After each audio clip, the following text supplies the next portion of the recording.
इतिहास दुनिया की सबसे बड़ी अदालत है। इससे बड़ी अदालत कोई नहीं है।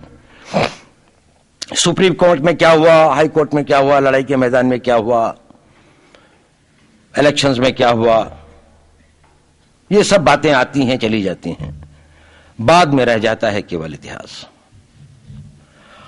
और इतिहास का निर्णय हमेशा उसके पक्ष में गया है जो शक्तिशाली था। इसने कभी उसका साथ नहीं दिया जो न्याय के साथ था, जो सही था। अगर ऐसा होता तो दिल्ली में बाबर रोड होती है, बाबर रोड है लेकिन राणा सांगा रोड नहीं है, क्योंकि बाबर आया, विजयी हुआ, राणा सांगा हार गया। भारत की हिंदूशाही किंगडम अफगानिस्तान से होती सिकुड़ती सिकुड़ती सिकुड़ती यहां तक नहीं आ जाती। हमने किसी पर आक्रमण नहीं किया, हमने किसी के जीवन मूल्यों को नष्ट नहीं किया, हमने किसी के धर्म ग्रंथों को और धर्म स्थानों को नष्ट नहीं किया। शायद हम न्याय संगत थे, शायद सत्य भी हमारे पक्ष में था, लेकिन शक्ति हमारे साथ नहीं थी। इसलिए इतिहास ने हमें उसकी सजा दी। इतिहास ने हमेशा उनको सजा दी जिन्होंने विचारों को कर्म से और न्याय को शक्ति से अधिक महत्व दिया।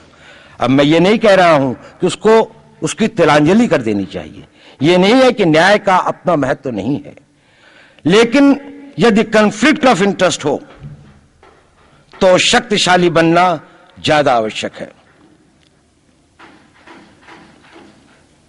भारत धर्मगुरु भी तभी बनेगा जब एक शक्तिशाली भारत का निर्माण होगा। जिन लोगों ने भारत के ऊपर आक्रमण किया, भारत के ऊपर राज किया, इस प्रकार से राज किया कि राज करते वक्त, जाते वक्त अपने गुलामों से कह दिया कि तुम राज कर लो, हम तो जा रहे हैं, तो यहां पर गुलाम वंश भी बन गया। अगर हम लड़ाई के वॉरफेयर के उसूलों से देखें कि किसी भी राष्ट्र की जो कॉम्प्रिहेंसिव स्टेट पावर होती है, किन चीजों से वो लड़ाई लड़ता है, जिसको हम कहते हैं कि ये शक्तिशाली है, दूसरा शक्तिशाली नहीं है, क्या वो अवयव होते हैं उसके, क्या घटक होते हैं उसके। तो भारत के पास जनशक्ति, धन शक्ति, ज्ञान की शक्ति, टेक्नोलॉजी की शक्ति, और जिन लोगों ने आक्रमण किया उनकी शक्ति को अगर हम ये देखें तो शायद 1 और 1000 का अनुपात भी नहीं होता।